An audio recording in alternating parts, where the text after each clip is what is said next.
Come with me to make a chicken and shrimp stir fry.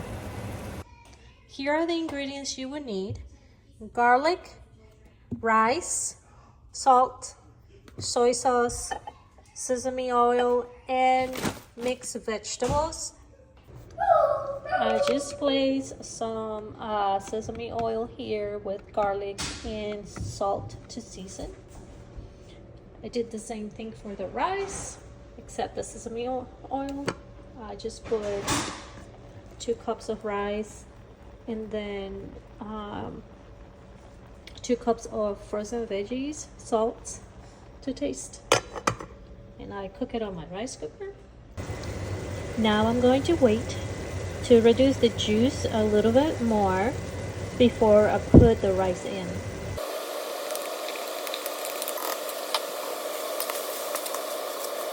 Now I'm gonna add the soy sauce to taste.